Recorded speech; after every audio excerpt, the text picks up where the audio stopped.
Young Hey, welcome to the Micheaux Mission. 2 men, 1 podcast, every black film ever made. My name is Len, a.k.a. the Bat Tribble. And as always, I am joined by my partner. Hey, this is Vincent Williams. Tonight, ladies and gentlemen, we're back live here from Young Junk, Philadelphia's premier video podcast palace, to shut down May I Have Another One of Those Bad Black Movies. How is it still May? Yeah, we didn't time this right. It is still May. It is still May, ladies and gentlemen.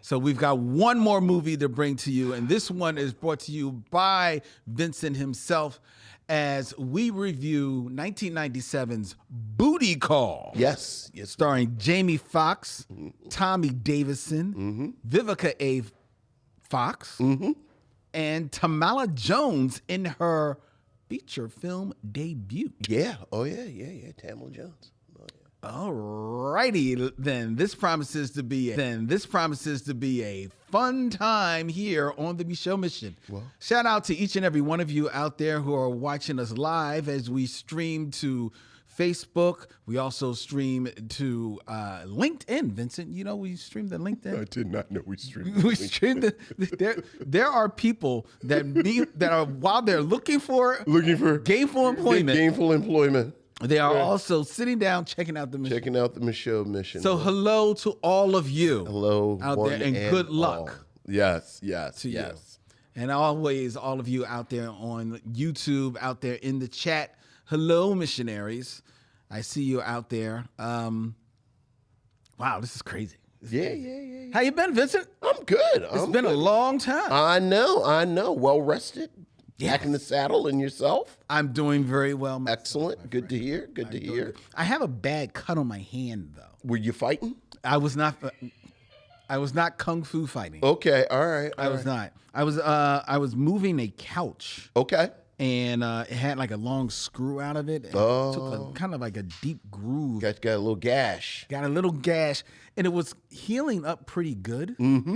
But then, as you know, you're cleaning the house. Yeah. And you get some cleaning products on your hand. Oh, that's no good. Oh.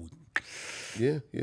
That's no good. There's a bit of a burn. Yeah. A bit of a burn. But that's how you know you're alive.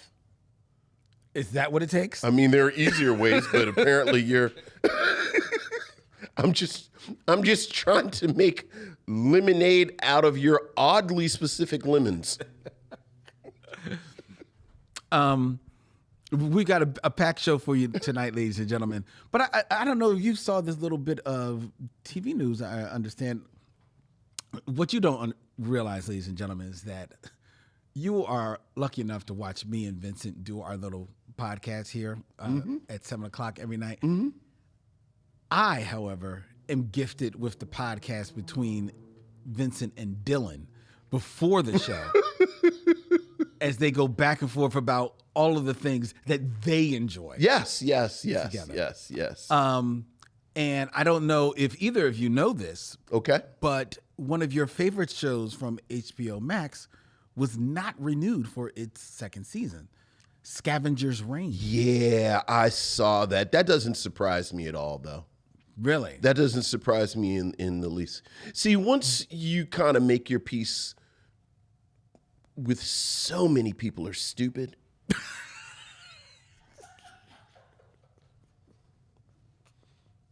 You kind of see things coming.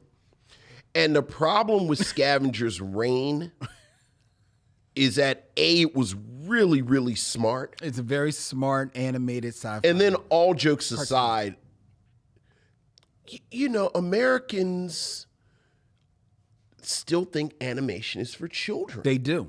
Or, quote unquote, adult animation is more along the lines of Family Guy and South Park. And, you know, just sort of the you know, cursing and that type of thing. And yeah, Scavenger's Reign, I'm glad we got the one season.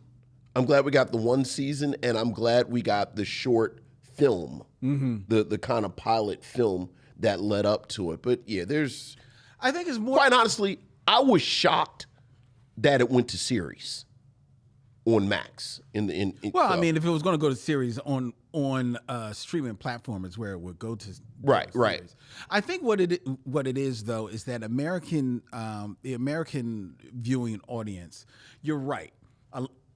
A great many of them can't cross that threshold of animation being for adults. Mm-hmm. But I think there's a whole nother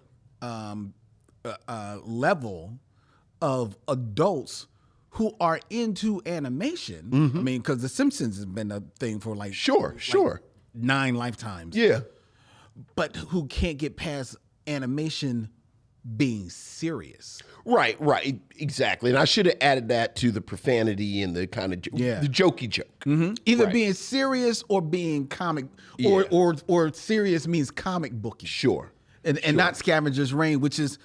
Now I told you I couldn't get down with it because it's too much body horror. I was about to say because of the body horror. Body that's horror. Fair.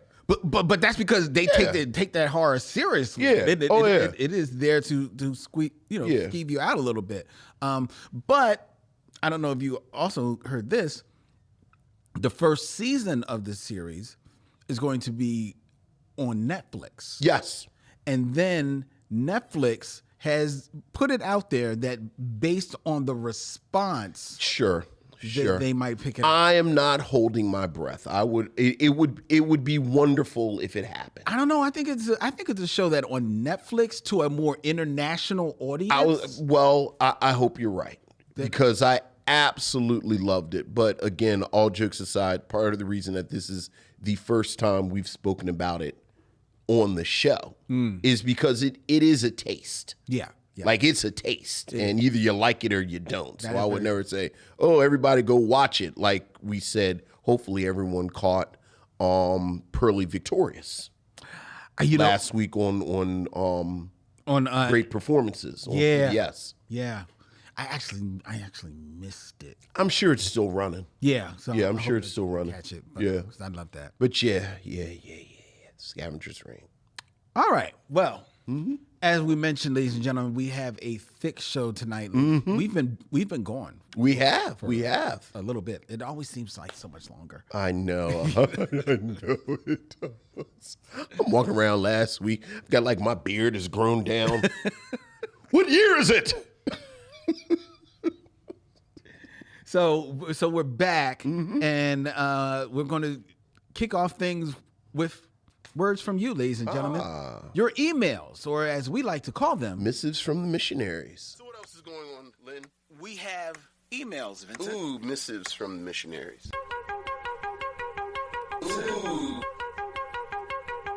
Ooh. Ooh. Missives from the missionaries.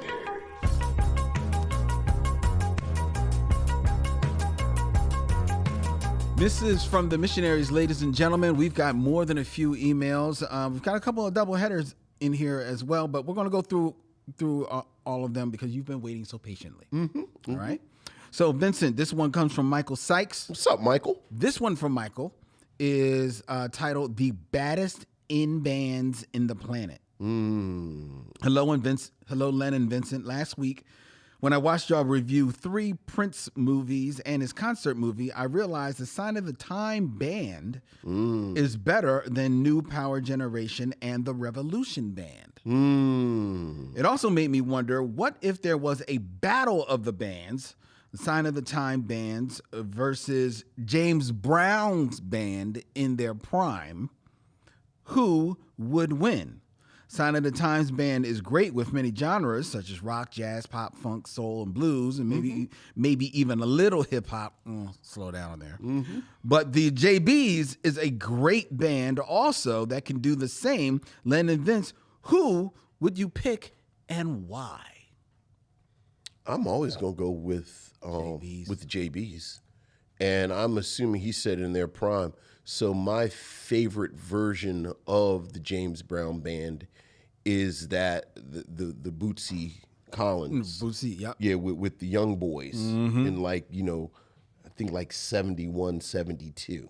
Yeah, maybe about a 70. Right, like that kind of split second where like James Brown had a mustache. Like, and you know, he let the soul go. right. Because, you know, I just think they're amazingly tight. Oh yeah. And I also think that with all due respect to new power generation, they probably are maybe a tad better musicians. Oh yeah. And like, even if you haven't heard them do all these different genres, you give them 2 minutes and they'll blow it down. And Quiet as Kept, the riffs that they created were the birth of a lot of these genres. Right. So yeah, I would go with the JBs all day. Yeah, absolutely. All day. Michael, I'd sure like to be there. Oh. Yeah. Oh yeah. See, okay. The JBs versus Earth, Wind, and Fire. Still the JBs. I think there's a better match though. Yeah, but I think a head-to-head match. Because Earth, Wind, and Fire is like an orchestra. Yeah. At their prime. Yeah, a head-to-head live battle of the bands. I don't know who I'm putting up against the JBs. How much of that is because they're performers. Because they're performers. Yeah. But so is Earth, Wind, and Fire. Yeah. But how much of that do you think is because they're performers, but also because so much of their music has been sampled that when they just first start playing a lick, it's gonna trigger so many different people for so many different reasons. Yeah. Right? Mm-hmm. So like it's unfair to put them up against almost anybody. True. True. Michael has a PS. Okay. The actor Leon said on Vlad that Denzel Washington was supposed to play his character from above the rim. Wouldn't it have been amazing if it was Denzel instead of Leon giving us his blue steel? I know he was supposed to play one of the roles in the 5 Heartbeats. Yeah, I didn't know about Above the Rim. I guess that would have been Denzel was supposed to play one of the 5 Heartbeats. Yeah. As far as is his favorite of Robert? Yeah, I mean, No, I'm just asking. Yeah, I think that whole cast. Because they're cool. Yeah, it was a bunch of them. It was a bunch of those kind of A-list actors. Oh, you know what? I could see Denzel probably like playing like a side role in there. Right. Or Leon's role is Duck's brother, who was real smooth but also a little grimy. I don't know if I see Denzel playing smooth and grimy. No. Okay. I don't know if I see him playing one of the 5 Heartbeats. Well, that's apparently what was supposed to happen. Oh, okay. Yeah, as far as Above the Rim, it would have been interesting though. That would have been like Denzel and Tupac playing brothers. That would have been interesting. That would be interesting. Now that I would go for. Yeah. We got an email from Michael Lockett. Hey, Michael. Subject title, well, hot damn. Okay. Len and Vince, I had stretched and ready to throw when lo and behold, what I thought I was going to make put my foot down for never materialize. I have no idea what that means. I read it verbatim. Okay. I don't know. Hopefully it's the second paragraph. Fortunately, there are. Okay, all right. He continues. All right. I'm a big Prince fan. All right. I was lucky enough to see him on 4 different tours and have everything he's put out from Minneapolis Genius to the present re-releases with studio and vault tracks added. Nice. I feared for Ade's life because I know how, quote unquote, we are when it comes to certain artists, but he ranked the films exactly how I would have. Okay. As much as I love Prince, I am glad he stopped making movies. And that's a good point. He's referencing our review of the filmography of Prince with Dave Williams from the Harlem Connection. On my time travels, I was ecstatic to revisit Which Way Is Up. Nice. I forgot how good Richard Pryor was as a comedic actor. I don't think he got the opportunities he could have to spread his wings in this vein. More than likely, his demons were the hurdle. You got that right. Yeah. His multiple portrayals in this film made me wonder, do you think his work here is the most underrated multiple character performance in a film. Off the top of my head, I thought of these films, and the first one shouldn't even be on the list, as Eddie and Arsenio both got big props. Eddie Murphy in Coming to America, Lupita Nyong'o in Us, Mike Myers in Austin Powers, Hugh Jackman in The Prestige. Ooh, spoiler. Peter Sellers in Doctor Strangelove. All the best, Michael. Oh, I don't know. Yeah. Most underrated multiple character performance in a film. Yeah, what's your jam with an actor playing multiple roles? The Prestige is a good movie, but actually Hugh Jackman doesn't play the multiple roles in that movie. It's Christian Bale. Okay. Christian Bale plays the brothers in that movie. But I actually, and there probably are other ones that would come to my mind, but of the ones that he'd listed, I'm going to say Lupita. Because I think a lot of people go into that movie, you see Lupita. And in your mind, you're seeing Lupita play the other girl who I'm drawing about. It's Red. Play Red. But it's a totally different character. I think it really gets slept. It's underrated. Some of these, like Eddie does it. He's known for doing this. Sure. Right. I mean, the Clumps. He plays the whole freaking family. Sure. Peter Sellers did it all the time. Sure. Mike Myers. That's his trick. His stock and trade. Sure. And Hugh Jackman, like I said, he mentions the wrong person. Right. Right. So I would say Lupita. I can't think of any other ones off the top of my head. Like you, of the ones that are listed, I think Lupita Nyong'o is absolutely genius in Us, and there are plot elements I won't go into, but she's absolutely genius. But what I like? We've talked about it. I think what disappoints me the most about the Clumps is Eddie Murphy leaning on that extensive makeup and prosthetic that I don't think he needs, because I think he is absolutely brilliant in Bowfinger as someone, who is a completely different character and, does that great trick where I'm playing two characters, and then as the film goes on, the characters play each other. So not only am I playing a character, I'm playing character B, pretending to be character A.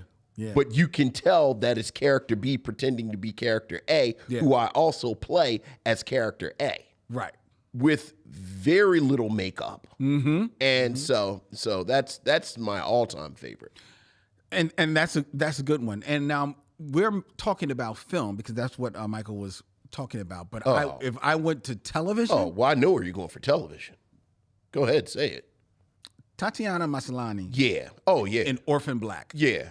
She becomes not one, not two, not three, not four, not five. She may be about 7 different people. It's like 7 or 8 different characters by the end. And they are all 100% different. Oh, yeah.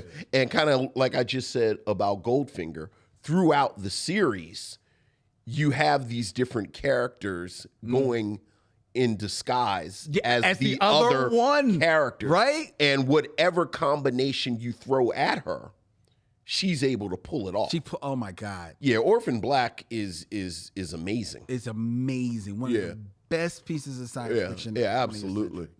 Most certainly. All right. Continuing on with the email, we got an email from Eric Bray. Hey, what's up, Eric? Greetings, Men of Micheaux. Your recent top 5 list of Afrofuturist comics reminded me that a heartfelt thank you is long overdue. Oh, okay. A few months back, I decided to check out Philadelphia upon your recommendation and was not disappointed. Thanks for turning me onto this superb title, and please keep the recommendations coming. As a fan of Bitter Root, I was also glad to hear it made the list as well. I haven't read Bottom Feeders yet, but I thoroughly enjoyed Upgrade Soul, the previous work by Ezra Daniels, who co-authored it with Ben Passmore. So I'll be sure to check it out, as well as the others on the list. Thanks again, gentlemen. Your movie analysis brought me to the podcast, but it's the many other topics that come up during your thoughtful and entertaining discussions that keep me coming back for more each week. Thanks, Eric. Oh, thank you, Eric. You're very welcome. Did you mention Upgrade? So I didn't because that was a previous work. Right. It's really good. But you read it, though. I did read. Okay, yeah. It was good stuff. Very yeah. good. All right. Continuing on with the emails. We got an email from our good friend Ellis Heron. What's up, Ellis? From Fort Worth. Hey, fellas. I believe Halle Berry's Catwoman, which we reviewed last week. Yes, we did. Suffered from something Hollywood has been guilty of for a while. Trying to produce and market a movie based off of an actor's star power from another franchise. After Halle was in 2003's X2, X-Men United, the next years, producers had her headline a big budget movie and Catwoman and hoped they'd get at least a good part of X-Men's audience money. I don't think that's exactly the whole story, but okay.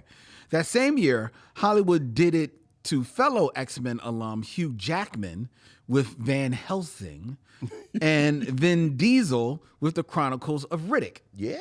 Granted, Chronicles was a sequel to Pitch Black, but the producers changed its tone from horror to action and softened it for a more marketable PG-13 rating. All three movies bombed, which led to Halle and Hugh going back to the well with another X-Men movie in 2006, and then going back to the Fast and the Furious franchise that same year. At first, Halle had the right idea by following 2000's X-Men with a smaller movie like Monsters Ball, where she showcased her range and got an Oscar, and then she went back and got another big X-Men check. In my opinion, I think Chris Evans did it best by doing lower budgeted independent movies between his appearances as Captain America in the MCU.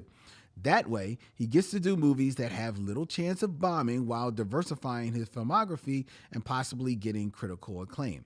What are your thoughts on Hollywood producing big budget movies to headline actors from established franchises and marketing to those same audiences? Your boy, Ellis Heron from Fort Worth. What do you say? I mean, I think it kind of touches on something we were kind of talking about before we started the show. On paper, it seems like these plans would work. But I think if you kind of list them, there are more misses than hits. Yeah. And as time is going on, there are more and more misses. Yeah. But I don't know if that says more about the formula than it does about the state of affairs. Yeah, I think that the three movies that he points out, I mean, yes, they all flopped. Right. But I think they were made with different purposes. I don't know if they were all necessarily. You can lump them in under like his category, but I think they're all a little bit different. And it doesn't help that they weren't that good. They weren't that good, but so what we say is Catwoman, obviously. Catwoman, Van Helsing, which I don't to this day I don't really understand what was the plan with Van Helsing. Oh, I can tell you the plan for Van Helsing. The plan for Van Helsing was just to do. I honestly believe Van Helsing was meant to be just a big dumb action movie, just tying these properties that everyone knew, Dracula, Frankenstein, and stuff like that, and try and give it like kind of that at the time superhero-ish sheen to it. That was the plan. But I don't think Van Helsing was trying to be any smarter than that. Right? And I honestly feel that Hugh Jackman, and maybe I'm giving him a more of a pass than he deserves. I honestly feel like he took on that role because he just said, all right, it's a big, dumb, fun movie I can run around in. Right. Van Helsing is not that great a movie, but I will tell you, I love Van Helsing. Do you? Every time Van Helsing comes on, I turn it. I find myself sitting down watching it. It's dumb. It is so dumb. It is so very dumb. Yes. But you know what? It's as dumb as it is. it's more fun than League of Extraordinary Gentlemen, which I think is on par as far as quality. And yet I find myself watching League. You like that too? I don't like it. I find myself. Oh, they're terrible. They are, but They're terrible. Hey, it happens. Hey, look. Catwoman was a Doom project. Right, and then Chronicles of Riddick. Chronicles of Riddick was. That was during that moment where Vin Diesel was going into rooms and people were listening to him, and he was chasing a franchise. And by chasing a franchise, he came up with a lot of that stuff. For Chronicle, yeah. Right. Yeah. Like he kind of backlogged and kind of, it's like, what are you doing? Dog, just go do the voice of, just be Groot and the big robot. Pitch Black is good though. Pitch Black is good. I really like Pitch Black. Pitch Black is good. He didn't write Pitch Black. I know, and it should have been a one and done. He's just Riddick in Pitch Black. The problem, and I do think Van Helsing suffered from this too. The problem is everyone is afraid to do one and dones. Yeah. Like everything has to kind of have this open-ended, can we turn this into a franchise? Well, Van Helsing wasn't open-ended. Van Helsing was 100% open-ended. The end of the thing, he's off to new adventures. And you can tell, all right. And you could tell they had laid out the blueprint for 2000, whatever okay, year yes, it was. if it hits, they could do another one. Van Helsing 2, the Van Helsing, and now he fights the creature from the Black Lagoon. Okay, but it wasn't open-ended like the sequel, like there was an after credit or anything like that. Like League of Extraordinary Gentlemen is open-ended because it leaves you to believe that Quartermain is going to come back alive at the end. I'll take your word for it. You never made it to the end? No, I made it to the end and I immediately forgot. Like, let's be clear. The secret to me and some of my freakish memory is that it's some shit I flush out immediately. That's true. Like I Eternal Sunshine of the Spotless Mind stuff. And like it just never even happened. Like I was stretching talking about Van Helsing, but as I was talking, I realized I didn't even remember how Van Helsing ended. It wasn't open-ended. Okay. I just remember League of Extraordinary Gentlemen because that's the movie that retired Sean Connery. I was about to say. Oh my goodness. His last movie role. Oh my goodness. Oh my God. Alice asked a question as a PS. Okay. With quite a few surprise cameos promised in a new Deadpool Wolverine movie, do you think Halle Berry might show up again as Storm? I do. I absolutely do. Yeah, I wouldn't be surprised. Yeah, I'd bet money she does because I think she and Hugh Jackman are good friends. Yeah, are good friends. Yeah. And from what I understand, his Wolverine is not supposed to be the Wolverine from the X-Men movies. Sure, but she could surely be that Storm in whatever universe. Now you know who I hope shows up, who I've been hoping has shown up in each Deadpool movie. I really, really, really, really want a Wesley Snipes cameo as Blade. That would be it. Just to bring it full circle. See, if we were just talking about box office and what Deadpool and Wolverine is going to do, if word gets out after the opening that Wesley Snipes as Blade shows up in that movie, even if it's just to walk across the street, right? People will run to the movie theaters. Like I'm hoping he's like in a scene and like it's like they use like really terrible CGI to make his eyes open and like he bumps into something because his eyes are clearly closed. Why you have to do that? Like because I'm pulling for Wesley Snipes and like Wesley Snipes kind of making fun of himself would be great. And because I don't know if he really liked Ryan Reynolds. So it would be nice if it kind of came full circle. For those who don't remember, yes, Wesley Snipes was in Blade 3 with Ryan Reynolds. Right. The infamous movie where a lot of the movie is shown from the back of Wesley Snipes because he reportedly was not in a lot of the movie. Check your archives. We've talked about it extensively here on the mission. All right. All right. We got an email from Nicole Sherman. Hey, Nicole. Hi, Len and Vincent. This is an updated email about what I watched in May. Okay. Since May is coming to an end, I decided to go with black satirical spoof films. I want to thank you both for helping me choose. You guys gave me good suggestions like Putney Swope and Bamboozled. Nice. But the other two I chose were I'm Gonna Get You Sucker and Black Dynamite. Nice. Two movies that were both homages and spoofs of the blaxploitation era. Mm-hmm. I'm Gonna Get You Sucker. Keenan has the look of a leading man, but in my opinion, lacks acting chops. Kadeem Hardison and Damon Wayans were standouts and easily the funniest parts of the movie. I agree. Kadeem Hardison, in my opinion, does not get the recognition he deserves for his comedic timing. The older actors like Isaac Hayes, Bernie Casey, Jim Brown, and even Antonio Vargas played their roles very well. Mm-hmm. I agree. Very true. All good points. All good points. Putney Swope. A rather zany film that had a lot going on, but very surface level with the idea they were going for, which were advertisements in the 1960s. Antonio Vargas as the Arab was a bit distracting, and I did not understand his character or place at all in the movie. Neither did Antonio. It was the 60s. Putney Swope's influence can be seen in Boots Riley's 2018 Sorry to Bother You, with the overdubbing of white voices on black actors, in this case, Lakeith Stanfield. Black Dynamite, a modern-day masterpiece when it comes to parody films. Smart, witty, and managed to squeeze a lot in about under an hour and a half. The spirit of Dolomite was very present in Michael J. White's character and the movie in general, with the rhyming and the microphone hanging from the ceiling. At least once a month, I accuse somebody of kung fu treachery.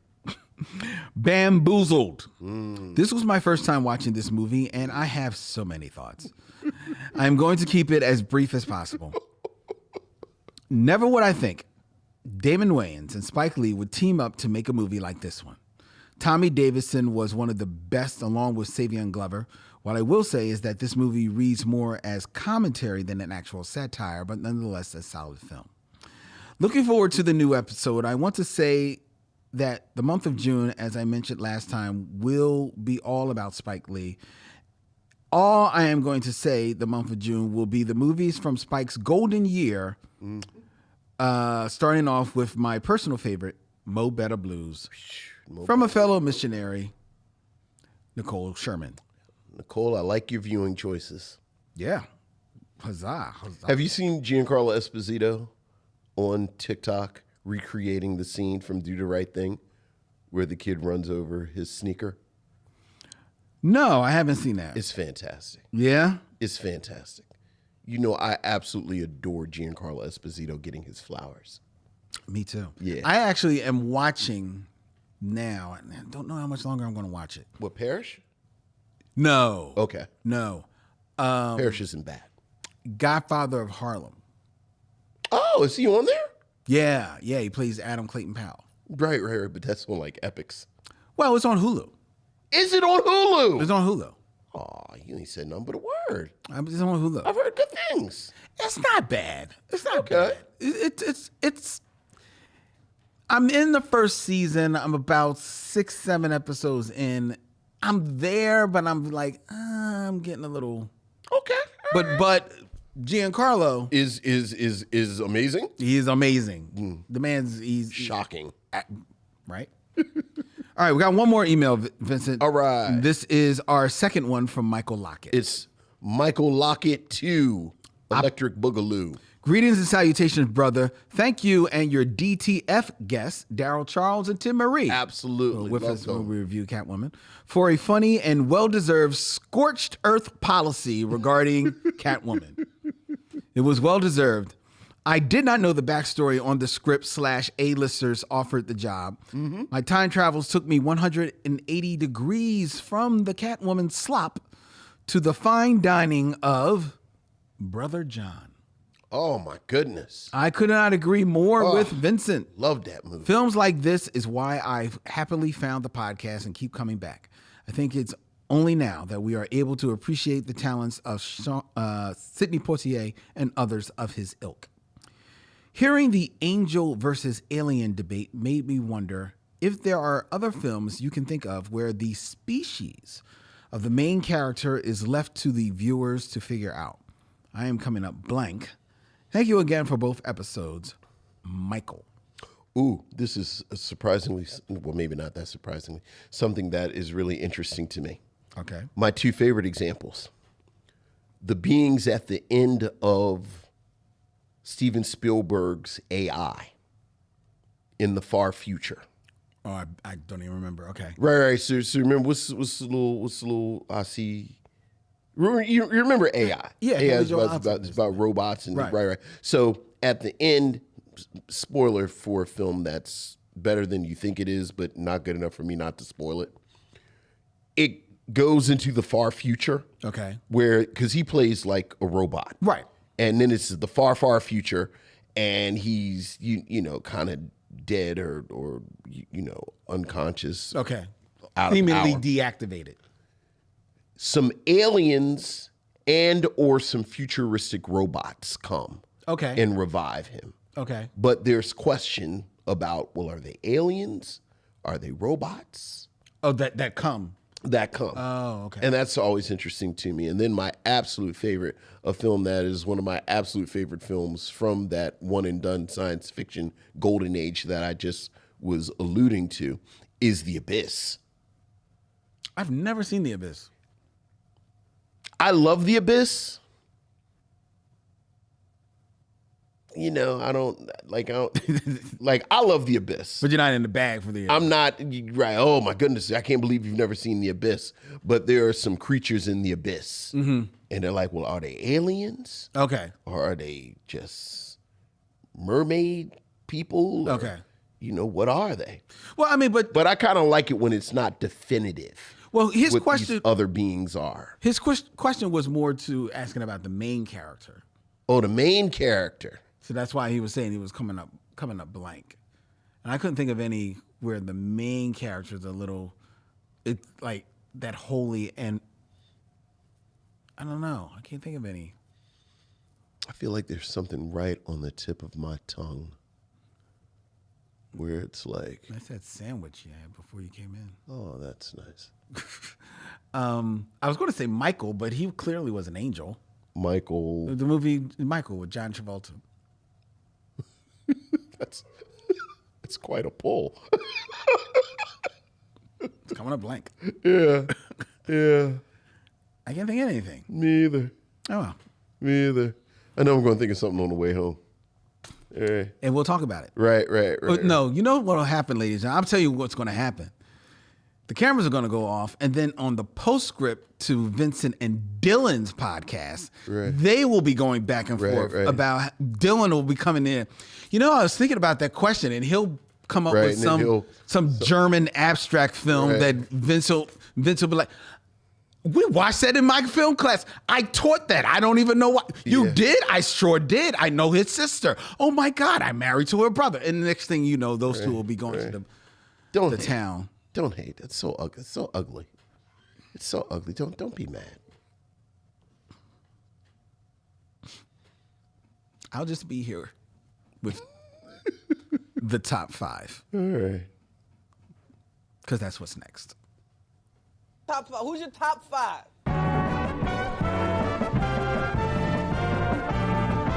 My top 5 is. My top 5 is. My top 5, ladies and gentlemen, where I give Vincent a list and he gives me and you his scintillating conversation and thoughts on said list. Mm-hmm. Vincent, are you ready? I am ready. In theme. Thematic. We are going to be reviewing 1997's Booty Call. We are. Tonight. We are. As part of May I Have Another One of Those Bad Black Movies. Yes. So, Vincent, what I have for you are outside of the movie. Outside of the movie. The top 5 booty calls. Booty calls. These are things that are actually booty calls. Booty calls. All right. You ready? I am ready. Starting at number 5. Number 5. Booty call the kayak. There is a kayak that you can purchase from a company called Soul Okay. for $1,500. Okay. That is called the booty call. Okay. To quote Karan Addison directly, I wanted to go back to a simpler time with this design, and we have. Everything about this boat has been rethought from the ground up. Which of the design features are necessary and which are just pandering to fashion? What part of outfitting really contributes to control and what just adds weight and complexity for showroom appeal? The hull of this boat is simple and fluid. It's designed to flow with the water and not fight it. The booty call. Why is it? The kayak. Do they say why they call it the booty call? You want it to boof just because you were thinking of boofing, accelerate to a fast cruising speed in just 2 or 3 strokes, and turn with so little effort that at the end of a long day, you're still full of energy. That's how you'll have fun creaking. That's how you stay safe. The booty call is available in 2 specifications. The yellow, pink, and sunrise lighter weight, and the orange and black are heavier and of stronger construction.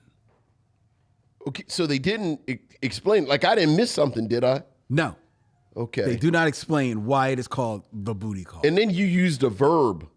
If you want to, would you say boof? Boof. Do not explain what What boofing boof is that? A kayaking term? Perhaps it's a kayaking term. I was not familiar with this term. If- Boofing. if you BOOF. Boof. Okay. Perhaps it's a kayaking term. Boofing. Why don't they call it the boofy call then? It seems like The boofy call. I would do a play on boof. Yeah, if but it were me. boofy call. It's not doesn't That catch doesn't the- roll. That doesn't it's- roll. Okay, what's number 4?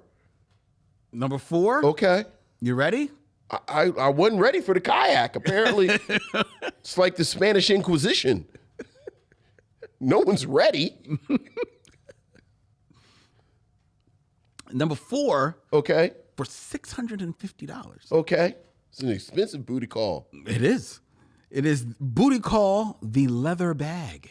Okay. It is actually a handbag Okay.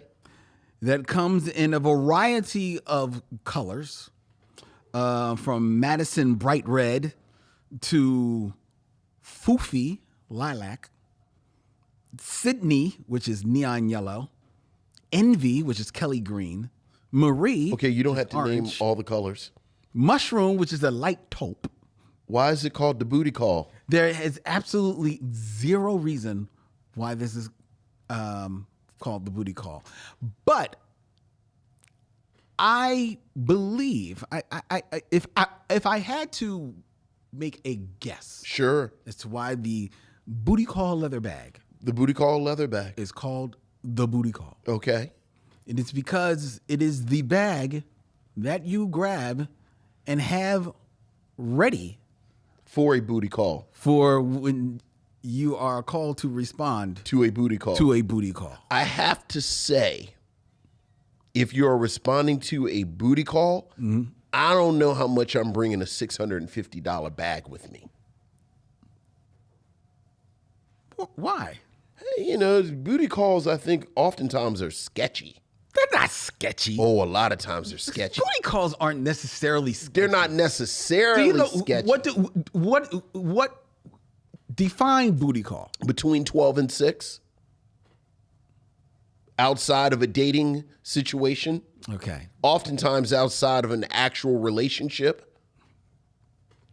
Okay. Is that a good definition? That's a good definition. Right. So everything that I just said, But that's not- this does not necessarily sound like That's somebody. not necessarily sketchy. If it's between 2 adults and you're calling somebody for I didn't say it wasn't consensual. I said it was sketchy. Well, why is it sketchy? Because it's between 12 and 6. What's so wrong first with of all, that? you just out. First of all, those are the devil's hours. I have an uncle. we learned that at booty call. I have an uncle who said nothing good happens between 12 and 6. It's like, oh. So first of all, those are the devil's hours. Second of all, as we said, if this is somebody that you don't actually know well enough that, you know, You know him well enough. well, you don't know them well enough that y'all date necessarily. Like, this is their function in your life. This is your function in their life. I I don't know. I think you may be painting with a broad. I'm brush there. 100% painting with a broad brush, but it's a booty. It needs broad It strokes. needs a broad brush if you're boofing. All right, that's number 3. No, that was number 4. That's number 4. Yeah, we're still not through this list about booty calls. That just seems like random shit you pulled off the internet. They actually are called booty calls. I'm sure they are. What's number 3? Number 3 Yes. is the booty call Hydromat lipstick. Is this lipstick for booty call? I don't know. The days of a dry matte lipstick are over. Oh, I'm glad. Our irresistibly comfortable formula dries down matte and leaves your lips looking kissable and flawless. All right. Smudge proof, Nice. long lasting, Excellent. and beautiful. Useful. Make room in your beauty drawer. This is the best matte lipstick you'll ever own. From Lala. And does Lala tell us why it's called booty call? No. It's just, But there are other lipstick flavors. One is called I Love You, one's called I Love You. and one is Come Over. One's called Come Over. So it kind of goes down the line. It's like I love you to booty call to Just get your ass over come it. over to like dry cough you can't quite kick to I've had this rash for 2 months. 2, you may want to see a doctor. All that boofing. Okay. All right. Can't believe I used my $650 bag to come and see you.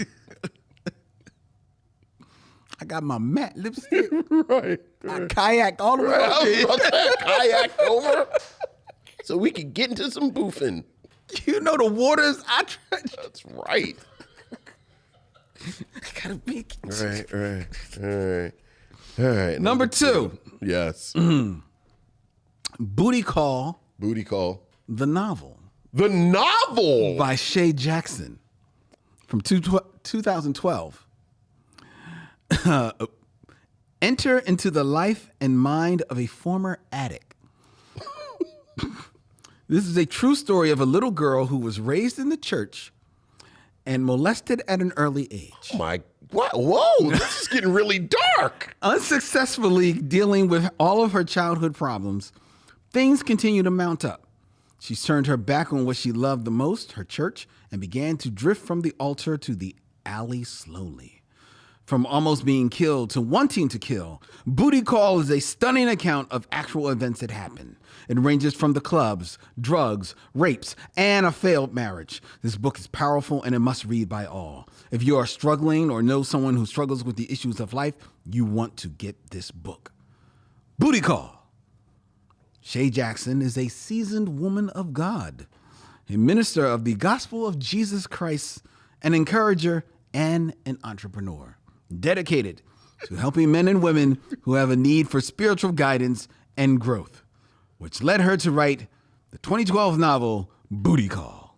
Does Shay Jackson say why she called it booty call? No. She is, however, the founder of the Daughters of Destiny Women's Ministry and owner of Shay Chic Accessories. Maybe she sells the booty call lipstick we were just talking about? I don't really have a lot to add to this. This is surprisingly dark. It went a little dark. Yeah, right? it went a little dark. What's number 1? Let's move on from this. I want to go back to the boofing jokes. And number 1 Yes. is Booty Call, the illustration by digital artist Louis Roscosh. Isn't that just called pornography? Well, no, because it actually is just it's a drawing of a butt making a phone call that he sells that you can buy on T-shirts and Who wouldn't want that on a t-shirt? sweatshirts and things like that. It's actually a cute illustration. You should buy the shirt and wear it here on the show. There's the picture there. Oh, well, so there you it can is. see Now I have a graphic. Now I can't unsee that, but you could wear that. I'm gonna You could wear that. eternal sunshine of the spotless Just mind. flush that out. Down. Just Just put that in the kayak and just push it on. sooner than later, you're gonna ask me to connect somebody to a bit part actor from the 70s, and I'm going to try and do it here live on the show. So yeah, I gotta Just get rid of it. just yeah. Okay. All right. Well, that was quite a list. That was the top 5 booty calls, Top 5 booty calls. ladies and gentlemen. All right. You like that list? It was quite a list. It was quite a list. Yes. All right. If you want more of this scintillating fun, ladies and gentlemen, you're in the Philadelphia area on June 13th.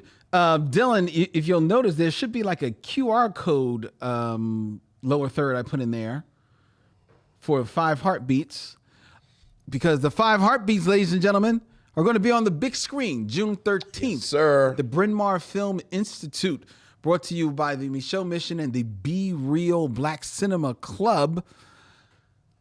Thursday, June 13th, Vincent, our good friend Stephanie are going to be there to host. We cannot wait to see you there. Tickets are going pretty good for this. Everybody let it fly heartbeats. A lot of people do like the 5 heartbeats. Did you find the lower third, Dylan? We're going to put up on the screen for you a graphic that will have a QR code. So if you're interested, you're going to be in the Philadelphia area, you can actually scan that code. It'll take you right over to Bryn Mawr, where you can purchase your tickets right now, because they are going pretty fast. Yeah, A friend of mine actually hit me up today and said, like, man, can I get 10 seats in a row? I was like, sure. Oh. So All right. I'm like, all right, because he wants to bring, like, I think he said it's like it's his mom's favorite movie. Oh, that's nice. So that's nice. Yeah. So check it out. The 5 heartbeats. Thursday, June 13th at Bryn Mawr Film Institute, hosted by the Be Real Micheaux screening series. This is number 2 in our series, and you'll want to be in the house, ladies and gentlemen, because that is the only way that you will be able to vote on the next film in our series, which will be coming up in August. I will give you a hint. August is going to be Action August. Oh, yeah. So there's going to be 2 action films that are in the running for screening in August. Only the people that are in the theater, they're the ones that get the chance to vote. It's so true. You want to be there. All right? All right. All right. All right. All right. So I'm going to leave that up there for a little bit longer, Dylan. But right now, I guess we should go to D'Urville Martin. But before we go to D'Urville Martin, one, because I just wanted to leave that graphic up there a little bit longer for people. And 2, I wanted to tell you about something else that I watched real quick. Okay. Because I have been watching Godfather of Harlem. Okay. Kind of like enjoying that a little bit, right? But what I also sat down and watched, and I can't believe I was sitting here and watching this. I was like, what is wrong with me? I had forgotten, and maybe you had mentioned it, that Bill Cosby Yeah. had done the Cosby Mysteries. Oh, come on, dog. Stop. I had forgot all about it. Stop. I forgot all about it. Stop. I'm sorry. Stop it. I did. I did. It came to mind again because Come on, man. I fell down a rabbit hole on YouTube of watching those videos that showed like one season TV series, and the Cosby Mysteries was one of them. Because I was about to ask you, where are they showing it? It was on. Was it on Tubi? It may have been like, it's not Tubi, like one of those like Me TV-ish type of series show, like channels. And Oh my God, this show is horrible. That show is really. I love the Cosby Mystery. You like that show? It is so boring. It is so boring, Vincent. That is so weird to me that you think it's boring, because I thought it had like, and I'm not trying to tease you. Like, I really did think it had like that BBC kind of speed to it. Ooh, who knows? Like it's very slow, But yeah, Bill Cosby and Rita Moreno and Mos Def just sort of ambling. Yeah, but see, he does too much ambling. And I love the Cosby. This is around the time do. where like, and I ain't gonna fight you too hard because I do think it's a taste. It's after the end of the Cosby Show. Is this the one that he does immediately? Right. Like this is for right. It's when he's really feeling himself. Yeah. And feeling like he cannot do any wrong. Yeah. And it shows in every moment that he is on the screen. And so he comes off as insufferable as hell. Then it's slow. I completely disagree. Well, I don't completely disagree with you, but I love the Cosby. First of all, it was one season. I was about to say, did we get 6 episodes? I didn't watch them all. I watched 2. I watched 1.5 episodes. Me and my boy Cliff, my best friend Cliff. Cliff likes the We have joked for years that we're the only people on the planet Earth who were fans of the Cosby Mystery. You are. Yeah. You are. Cliff, you should be ashamed of yourself. I thought I was about to induct you into the fraternity. No. All right. No. Look, man, I ain't gonna fight you. I love the Cosby Mysteries. That was so boring. I wish, because, obviously he was friends with Rita Moreno. Mm-hmm. And what I really wanted when he did, because I think Cosby might be after the Cosby Mysteries. And I always wish that Mos Def had played Dougie Doug's role. Mm-hmm. Because I like their energy together. And to your point, Cosby is slow, but Mos Def is very kinetic and very young, and I really like them bouncing off of each other. Yeah, I mean, there's a little bit of, and then I love Bill Cosby and Rita Moreno together. Yeah, but there's not as much as them together as you are remembering, and so it doesn't. And who plays the police lieutenant? Like who plays his contact? Oh, because I feel like I like them. Oh, you know what? You don't have to look it up. We could look. I can't think. Look. I'm not gonna fight you over the Cosby Mysteries. Please don't. But I do love the Cosby Mysteries. Well, okay. Yeah, that was my jam. Okay, you do realize the fact that you love the Cosby Mysteries is now calling all of your other decisions in the question. Is it? Yes. I don't think it is. I believe it is. It's not like I said I love She's the Sheriff or, Too Close for Comfort. Too Close for Comfort wasn't bad. Now it is time for the Game of Kings, ladies and gentlemen. It is time for 6 Degrees of D'Urville Martin.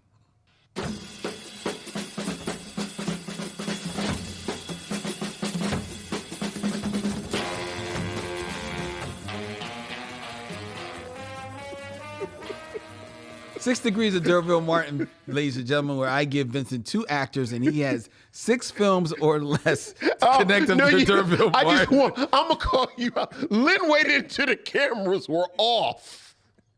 And then he looked at me and said, I like Ted Knight. Oh, so the Cosby Mysteries throws all of my choices into disarray. But I like Ted Knight. Too Close for Comfort is a better series than the Cosby Mysteries. Go ahead. I just want it on the record that you riding with Ted Knight. I do. Okay, go ahead. So do you. Oh, I don't ride for Ted Knight. Yes, you do. Oh, I'm not riding at dawn for Ted Knight. Yes, you do. You know why you do? Why? 1. Because of Mary Tyler Moore?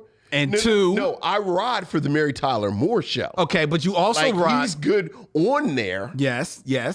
And what? And he is the voice, the narrator on all of those classic 60s DC superhero cartoons. Yes, where he plays his part. But putting him out front, we gonna build this around you. Yes. Yeah, I'm not riding for Ted Knight like that. It was a good series. Oh. It actually became a syndicated series and was even successful then. Oh, come on. Let's just do the, come on. I'm doing a Too Close for Comfort review show. Okay, have fun. Me and my two listeners. Right. Come on. All right. 6 Degrees of D'Urville Martin, ladies and gentlemen. Keeping it in theme, we are going to be reviewing Booty Call tonight, ladies and Oh, gentlemen. Lord, we're doing a booty call theme? It's a Booty Call theme. So, Vincent. Can I tell you a secret? Every now and then, I think you're really going to throw me for a loop. And like I have a short list of porno stars who've been in straight films. I wouldn't do that. Okay, all right. I wouldn't do that. Okay, but go ahead. That's a very short list. It's a very short list. It's a very short list. It's like Tracy Lords, Jeannie Pepper. I can't even. Go ahead. And what's his name? The big guy with the black hair and the mustache. Ron Jeremy. Ron Jeremy, right. All right, but go ahead. All right. Keeping in theme. Okay. We're reviewing Booty Call. Okay. These are 2 actors who are famous For their booties? for their booties. Oh, yeah. At least according. You would do like Jennifer Lopez. Number 1. Number 1, In 6 movies or less. 6 movies or less. Connect D'Urville Martin. 2, Jennifer Lopez. Jennifer Lopez. Yeah, see, the thing about Jennifer Lopez is that she's been in a bunch of movies that I have actively avoided. You've probably only Like seen. aggressively avoided. Like you know exactly where I'm going with Jennifer Lopez. Yeah, because I know there's let's probably only 2 movies So that let's you've just seen. go ahead and do Jennifer Lopez. So D'Urville Martin is, of course, in Sheba Baby with Pam Grier, who was in Hitman with Bernie Casey, who is in Cornbread Earl in Me with Lawrence Fishburne, who is in in Boys in the Hood with Ice Cube, who is, of course, in Anaconda. Yes. They got snakes out there that big? It's Ice Cube's finest acting role. The homeboy who is astonished at the size of pythons out there, so that he asks, do they indeed have snakes out there that big? And the answer is they do. Yes. So that he's in Anaconda With? Jennifer Lopez. Very good, Vincent. I knew that was the movie you were going to. Because, like, I know Jennifer Lopez is a star, but I just refuse to acknowledge it. Can you name real quick 3 other Jennifer Lopez? No, I cannot. You really? Selena, Okay. Atlas, which was just on. You went to the one from last night. The movie with the really interesting design was that Cell. Oh yeah. Is that the name of it? I don't think that was. Yes. Yeah. The Cell. The Cell. The Cell. But yeah, that's it. Like Jennifer Lopez, and I know this is going to sound amazingly judgmental because it is amazingly judgmental, has just very intentionally made these movies or been in these movies playing these kind of Kate Hudson white woman roles. A lot of them. Like that's just her, like, this is how I've tried to shape my career. The movie I thought you would mention that maybe you had seen and enjoyed was Out of Sight. Because that's an Elmore Leonard. I always forget she's in Out. Out of Sight is so good. It is a very good movie. In my mind, I replace Jennifer Hudson with my girl. What's my girl's name? Married to Michael Douglas? Catherine. Oh, Catherine Zeta-Jones. In my mind, Catherine Zeta-Jones. It's not Jennifer Lopez. Right. Out of Sight is just that good that she couldn't possibly have been in it. Yeah. Couldn't have been, right? Yeah, Out of Sight is good stuff. Yeah, that's a good movie. Yeah. That's a very good movie. Yeah. All right, very good, Vincent. Okay. All right. Ready for number 2. Right. Who else got a big button? I cannot lie. In 6 movies or less, Uh-huh. connect D'Urville Martin 2. to this other carrier of a gorgeous backside, Okay. according to Hollywood, According to Hollywood. Zac Efron. Does Zac Efron have a nice butt? According to Hollywood. I've never looked at his butt. I'm not taking much notice of it myself either. Yeah.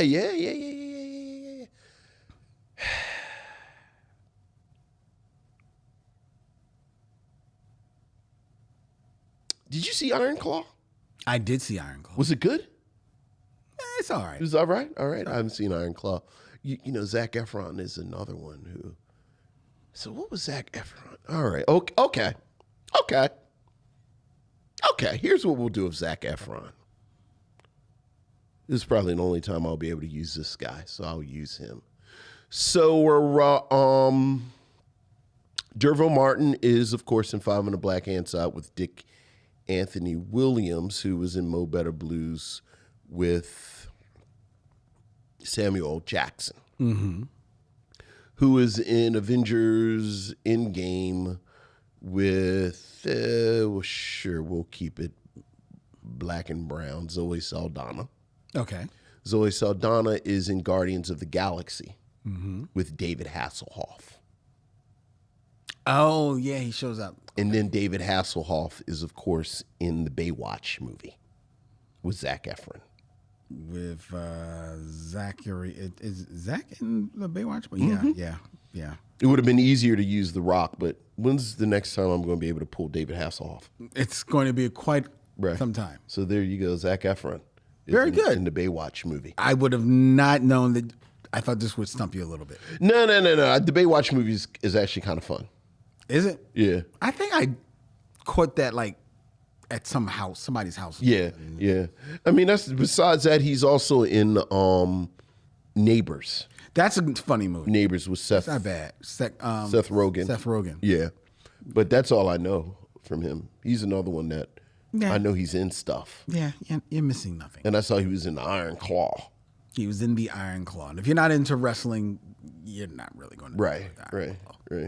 So, all right, well, very good, Vince. Apparently he has a nice butt. Apparently. I don't know.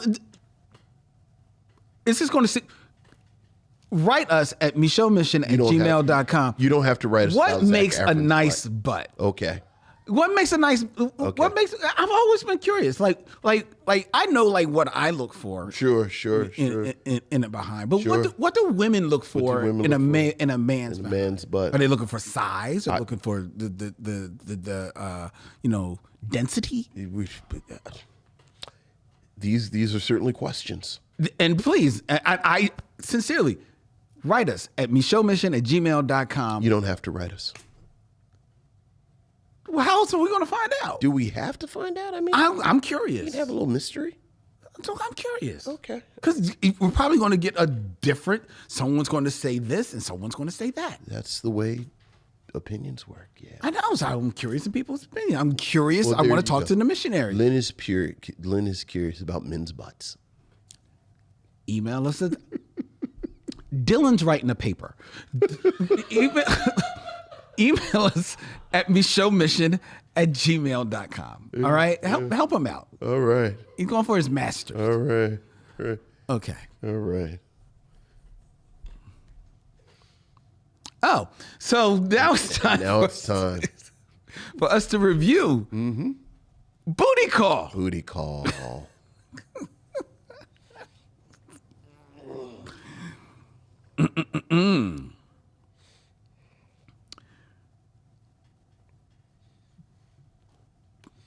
Let's see here. Booty Call from 1997, ladies and gentlemen.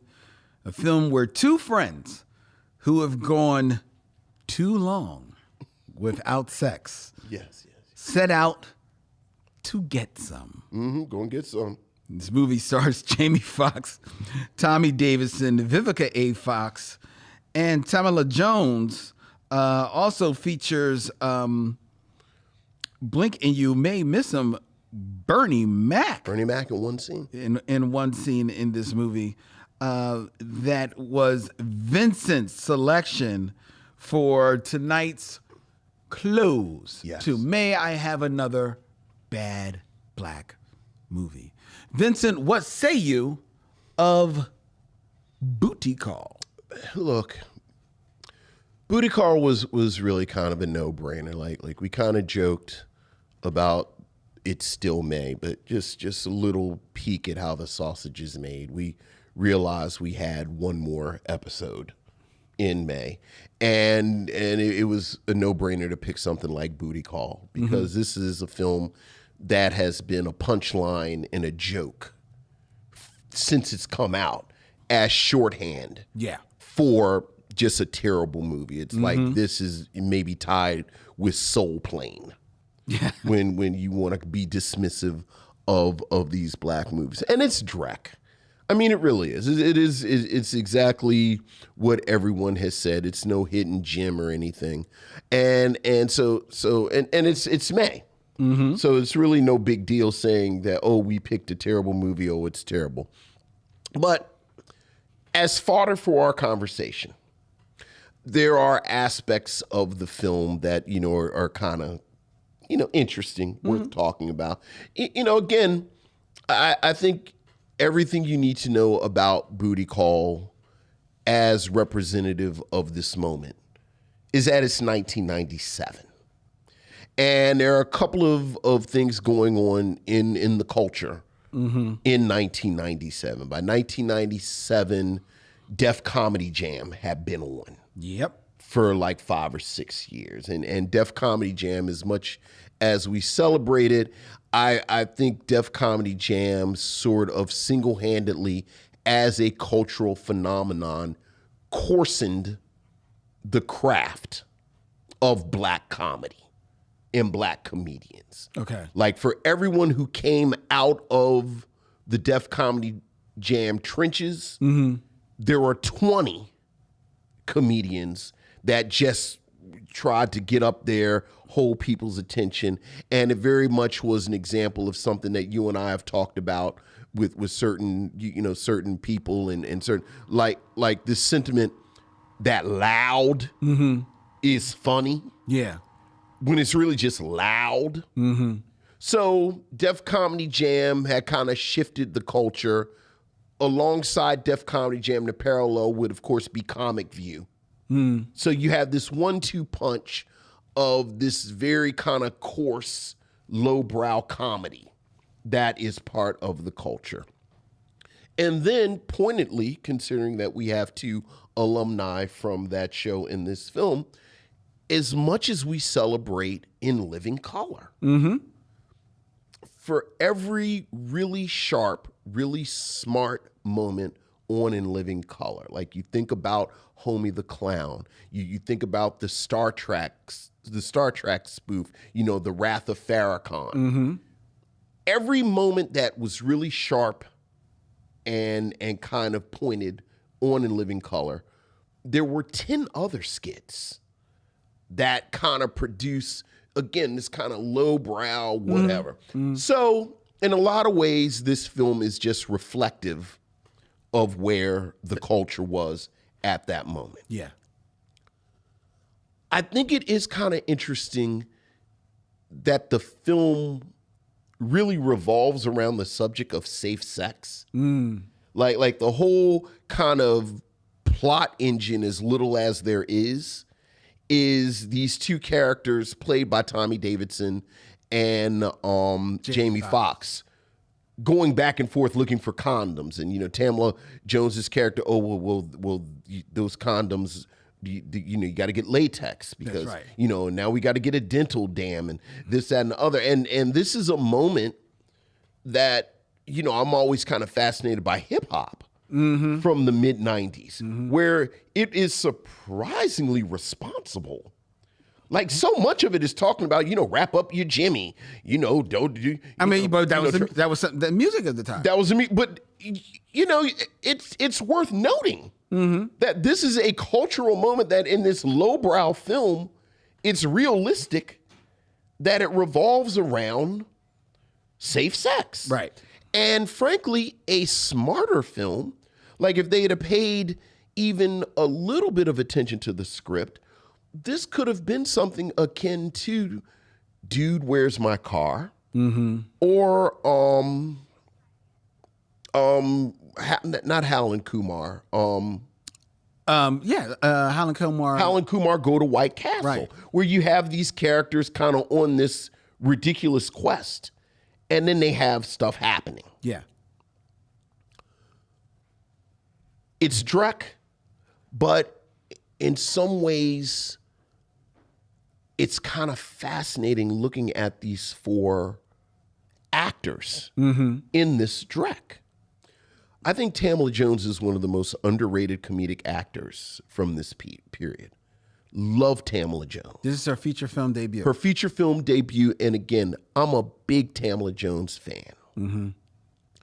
Vivica Fox is someone else who at this moment is well on her way to becoming this legendary actress. Mm-hmm. Very early in her career. Very early in her career. Tommy Davidson, one of the breakouts of In Living Color, for good reason. And then, Jamie Foxx, we've talked about Jamie Foxx several times on this show, where pound for pound, I think Jamie Foxx is the closest we've gotten to Sammy Davis Jr. since Sammy Davis Jr. Whoa, that's high praise, bro. Look, the man can do everything. Okay. And none of them are really performing at the height of their powers in this film. Mm-hmm. But, it's kind of like that moment in The Bear last season where old girl made the omelet, where, she's making eggs, but she's this master chef. So it's kind of interesting watching her work, even if she's not really doing nothing. But the most interesting part to this film to me is a detail that comes out from Tommy Davidson's biography.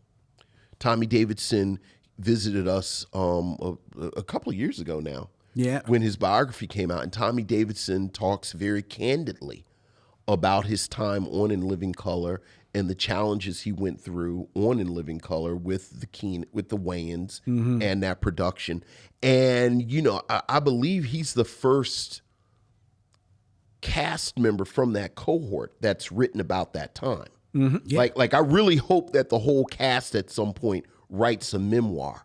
But Tommy Davidson talks about part of the challenge that he went through is that at one point they bring in this new hotshot comedian, Jamie Foxx, who Tommy Davidson, according to Davidson, says is set up as a rival and perhaps replacement of Tommy Davidson.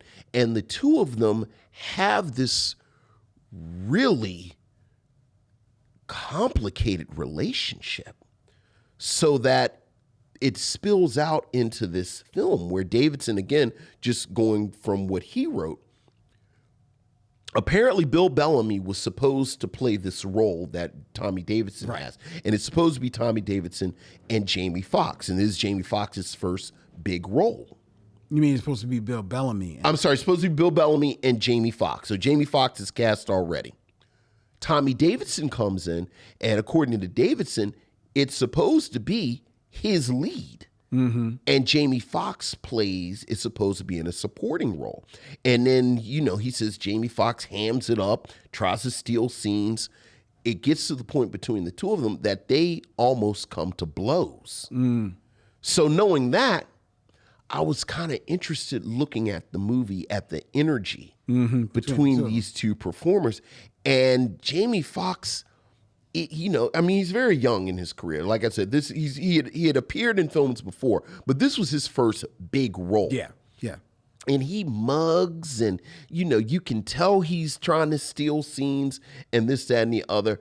And in Jamie Foxx's defense, that is the role. Like Tommy Davidson really does have more of the straight man role, which frankly, I don't understand why he wanted this role, because Tommy Davidson, well, frankly, would have done better in a role like Jamie Foxx's. Mm-hmm. But there is, hopefully I'm not reading too much into it, because a film that was an hour and 19 minutes also was super boring. But I did feel like there was some energy. Yeah, you could feel the tension between them. So that, look, it's a terrible film. And an even worse crime than it being terrible. Again, at an hour and 19 minutes, there's like a 20-minute moment at some point they have to go to the hospital. Yeah. And the film is clearly just stretching it out. Yeah. And as a film, it's utterly forgettable.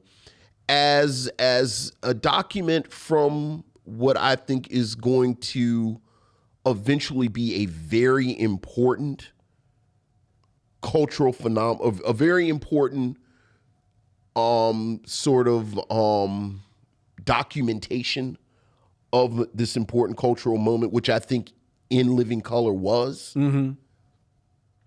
I guess it's kind of valuable, but you know, Yeah, I don't know how much value you can place on the movie. You're right. Mercifully, this is only an hour and 19 minutes. Yeah. 79 minutes, ladies and gentlemen. It is the perfect time for a booty call. Yeah, the energy you talk about between Tommy Davidson and Jamie Foxx, you feel it immediately when the movie comes on, because there's tension between them, but they're supposed to be best friends, right? They're supposed to be boys, akin to brothers, and there is absolutely zero chemistry between them at all. You forgive that because you think, oh, well, this is a movie that's obviously not interested in chemistry, because nor is there any chemistry between Vivica Fox and Tamala Jones, like, who are supposed to be good friends as well. right? So, all right, well, this is going to just be four people just knocking around in this movie. And that's pretty much what they're doing. You're giving Tamala Jones her flowers. I'm not going to take away her flowers from her. This is her first time in a type of a starring role on screen. She's she pretty much is playing this straight woman in this. Vivica Fox she's I think trying to find her way, which way she wants to go in Hollywood at this time. It's still very early. She's moving out of television, guest starring roles, and now she's got like this role, and she's trying to run with it. She's definitely got the look. I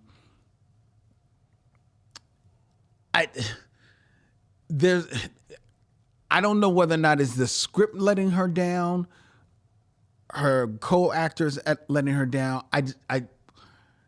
Like, you know how sometimes there are people that got the talent, and they'll rise above bad work. Yes. So it'll still be bad, but you can see that they're elevating it a little bit. I think maybe she's playing down with her competition in this film. So she's not giving me too much of anything. I find a lot of her line readings a little flat. And then you just got Jamie Foxx and Tommy Davidson bumping heads the rest of the movie. And each of them going into their bag of tricks to try and pull out laughs. And each of them, I think at this time, are trying to find their way as leading actors in films, but also trying to grab some of that, can I get some of that leftover Eddie Murphy, Martin Lawrence money, in a movie, so I can understand Tommy Davidson wanted to maybe like, okay, well, I can play the straight guy, maybe against somebody else, not somebody like Jamie Foxx, who is going to be mugging like crazy and who has that pliable face that you can't take your eyes off of him. But so I can see him taking the role, but he doesn't do much with the role, because even there,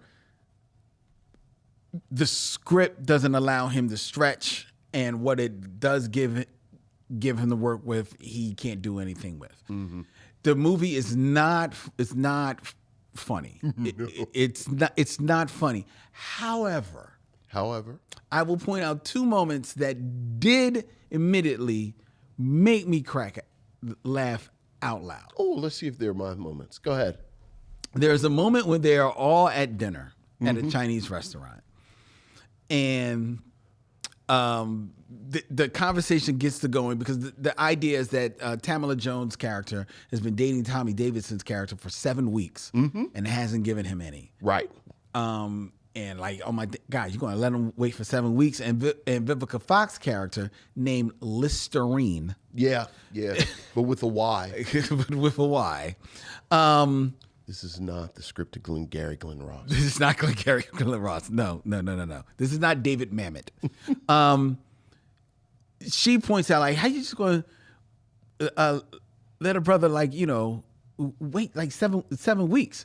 To which Tamala Jones responds, at the dinner table in this Chinese restaurant with everybody around, like, well, you don't even let a guy wait 30 minutes, right? To which Jamie Foxx goes, do I smell a whore? Yes.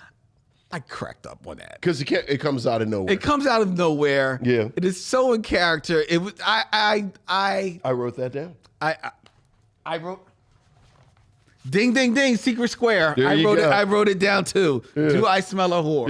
Yeah. Best line of the movie. And then oh, you had 2? I had 2. All right, what's your other one? And then later in the film, after too many trips for condoms. Yeah. Back and forth to this racist bodega. Sure. Well, I guess in Delhi. It's not really a bodega. All of a sudden, they've got condoms so they can have sex, but now Tommy Davidson decides that he wants to have oral sex first. Right. To which he has to get a dental dam. A dental dam. Like I said, it's very educational. Well, he can't find a dental dam. This is a booty call, which takes place between the hours of 12 and 6. The devil's hours. The devil's hours. So the stores, even in New York, they're closing. So they get Reynolds wrap. Yeah. They get plastic wrap. So Tamala Jones' character goes to the bathroom, and Tommy Davison's character is like, okay, well, I'm ready. So he starts wrapping his entire body and his entire face with the plastic wrap. Yeah. To which, of course, he suffocates himself. He suffocates because he's not a smart man. So now he's bouncing all over the apartment. That cracked you up? Because he can't breathe. That cracked you up too? I was laughing. That cracked you up? I did laugh at that. I found that funny. You know me. I like wordplay. At one point, there's some gay jokes because 1997, and at one point, one of the characters accuses, and I forget whether it was Tommy Davidson or Jamie Foxx. He says, you know, I think you might be a sodomite. Oh. And he says, oh, I'm not something to say. Well, you may be a sodomaybe. Sodomaybe made me laugh. Sodomaybe. You're not a sodomite. You're certainly a sodomaybe. I like can't breathe in plastic wrap. There you go. Are we finished with the laughs? We're finished. Because I was finished with the, like he said, yeah, I'm not a sodomite. He said, you're a sodomaybe. I said, okay. But then I was finished. But then we were done. It's not that great of a movie. It's not. It's not one that I think that is high on any of their CVs. No. Well, no. To be fair, I bet Tommy Davidson still has it high on his CV because his movie work is not really as prolific. Isn't as prolific, and you know, to his point, because you know he talks about this in the book, this kind of weird moment where there is this proliferation of all of these comics out of what we talked about. Like, I think the type of role that Tommy Davidson would need to really showcase Tommy Davidson, between Chris Tucker, Marlon Wayans, Chris Rock, like who else was, you know, these kind of spastic, kind of really frantic, you know, skinny comedians that were kind of bouncing around at this moment. And I think Tommy Davidson gets lost in the sauce. The bad thing is, my favorite moment with Tommy Davidson as Tommy Davidson in films, he's in one scene with his very good friend, Ace Ventura. Jim Carrey. Jim Carrey. He's in a scene, and I think Ace Ventura too. Oh, okay. Where he, it's amazingly racist, amazingly something you can. The one that's set in Africa. Right, the one that said, but it is so crazy and so over the top. And he and Jim Carrey, I do think, are great physical comedians. And they bounce off of each other in a way where you understand why Tommy Davidson has become Tommy Davidson. But besides that moment, I am hard-pressed until Bamboozled to point to a Tommy Davidson performance on screen and say, that's why Tommy Davidson is Tommy Davidson. Yeah, I mean... And that certainly includes his performance in this film. Yeah. Yeah, and it's a shame because I like Tommy Davidson as a person, and as someone who's been on the show, he seemed like a nice dude. He's had some challenges, admittedly. Hey, we just sticking to the screen now. But sticking to the screen, like I find him.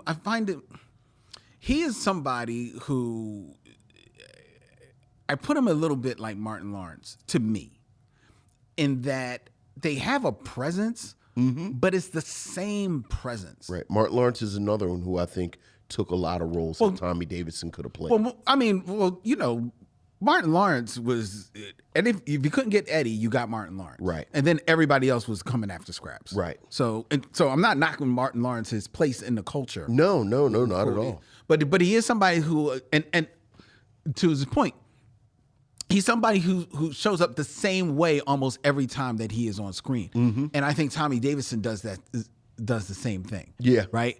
Vivica Fox, she's an actress first. Sure. So she's going to be different depending on the role. Jamie Foxx was a comedian, but you always felt that he had like a little bit of that Jim Carrey comedic actor in him. Well, and like that David Alan Grier. And we just mentioned him. I always think Jamie Foxx is like Mos Def. Like Jamie Foxx, we think of him first as a comedian because that's what hit first. But like it's parallel universes right next to this planet where he's Jamie Foxx, the singer, because that hit first. Right, but the dramatic actor, because that hit first. Right, but to your point, like I don't think he hits first as a comedian. I think he hits first as a comedic actor. Sure. In Living Color, sure, because of the character he's playing. Right. That's the same thing as Jim Carrey. Now, Jim Carrey Jim Carrey did do stand up, and he was he was good on stand up, but he really explodes when he shows his true worth as a performer, right, creating characters, right, and in Living Color. And I think that was the same thing for Jamie Foxx. Yeah, which is why they both have succeeded to be such nuanced actors. Right, I agree. And I don't think Tommy Davidson, I don't know whether or not he has that in him. Maybe he just hasn't been given the opportunity. Right. But I think he's been given enough opportunities to show a little bit, and it just hasn't congealed for him. It actually saddened me a bit over the past however many years that he didn't move into more sort of dramedy work after Bamboozled. Because I thought he was excellent in Bamboozled. And I said, oh, well, this is your lane right here. And, frankly, also you're a little older now, so all that jumping around, leave that to young men. See, or But I think what hurts him is because, and I just saw Tommy Davidson not long ago because he was in Atlantic City where Williams. Yeah. What hurts him is that he's older, but physically he still looks like the same guy. Sure. So it's like it's the same, and he still does the same old shtick. Right. It's the same deal. Yeah, but he doesn't have to. Yeah, but when most actors as you get older, you get like a little bit of heavier. No. I hear you about the physicality. Yeah, that physicality it hurts him, man. Yeah, I think that hurts him. So that's Booty Call. That is Booty Call, and you know, again, I think Booty Call gets a lot of crap because of the name, but I cannot stress enough. There were like a dozen movies like this. There's a dozen movies like this. There's like a dozen. Like again, it's like, and I know I'm showing my bias, but it's like somebody burst open a blister within Living Color and Comic View and Def Comedy Jam, where it was just a bunch of these kind of lowbrow, a lot of them low rent, black comedians who they kind of built these very slight projects around that were in the theater for however many weeks. I don't so, but you're saying like they built them around them. I don't think it's so much that they built them around them. They had these projects because, which we got to remember, this is also the time. This is 90s hip hop is blowing up. Yeah. So these movies are almost akin to like hip hop-ish movies. Like they've all got like these, like, because even this movie has it like a soundtrack that is just wall to wall, just a mishigas of B-list stuff. And it's got a couple of hits from Missy and SWV, got Can We and Don't Want to Be a Player by Joe. But around this time in those movies, they're just looking for somebody that's also a name that might bring people in there. It's not so much you're building a movie around it, but let's put the guys from In Living Color in here because people will come see them. Right. And we got a soundtrack deal. And we got a soundtrack deal. Yeah. We've got 10 songs. Right. You know, so that gives us, you know, money there. So that's what's happening. Right. And I do think it's funny. I saw a quote where Charles Dutton was very angry. When is he not angry? I know, but he was angry that people went to see this instead of Rosewood. And it was like, okay, I mean, I hear you, Charles. I'm like, God damn. Like, I do think there was a degree of counter programming. Yes. Because it was like Spike Lee and John Singleton were like coming off every year and a half with something very serious. Yeah. And Rosewood is serious. I mean, we've right. We talked about Rosewood. An excellent film. Excellent film. But you come out of it. You certainly don't, you know, go on a date with somebody. Hey, let's go see Rosewood. No. But do you bring a date to Booty Call? I don't know if I do. This might be my first time seeing this film from beginning to end. I think I did take a date. You did take a date to go see Booty Call. Did you just stare at her the whole film? Just stared at her the whole film. And look at your watch. You're waiting for it to hit midnight. Why are we just sitting here? We just waiting, babe. We just waiting. Like, baby, I got a $650 bag and a kayak. You know what it is. Now put your lipstick on.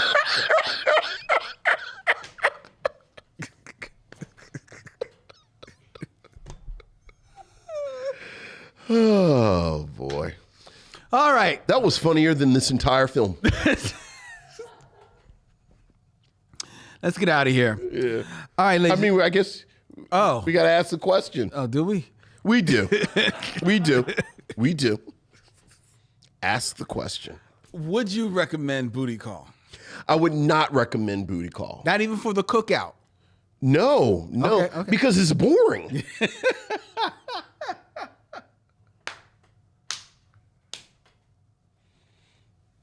Again, at some point, somebody is going, I'm getting a master's degree in American studies or something, and they're going to, like, their thesis is going to be In Living Color. Mm-hmm.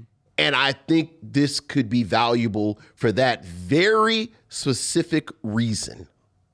But yeah, there's no reason besides that, to deal with Booty Call. No. And you?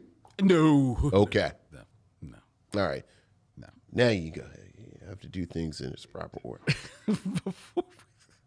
Before we tell you what we're going to be reviewing next week, ladies and gentlemen, as we are counting down. The countdown really begins now. Oh, yeah. To episode 400. We invite you to tell us all of your thoughts. Share all of your thoughts. How do you classify a black male booty? Email us at micheauxmission@gmail.com. That's micheauxmission@gmail.com. You can also like and follow us on all the social media, whether it be Twitter, Instagram, Facebook, at Micheaux Mission. Subscribe to the Micheaux Mission on YouTube. Hit the bell so you can be notified when we put up our new videos, when we go live, when we have all the fantastic short videos that go up that are edited by our good producer Dylan. He does yeoman work on that. So all of you who are shouting out, "Oh man, I love y'all shorts," y'all love Dylan. And if you love Dylan, then you need to book yourself in one of the fantabulous studios that they have here at Young Junk, Philadelphia's premier video podcast palace. You can email Dylan at youngjunk.com. That's DYLAN at youngjunk.com. So you can book your time in one of these great studios. He has multiple Dylans running around to service you. All right. The Micheaux Mission is also a proud member of The Podglomerate, thepodglomerate.com. They make podcast work such as ours, which will be kicking off the month of June as we count down to episode 400. And next week will be episode 398. 398. 398 movies, and we are digging in the crates. Yes, sir. We are going back to 1943 for Vincent's selection. Yes. As we sit down with the great Ethel Waters. Yes. And the magnificent Lena Horne. Yes, sir.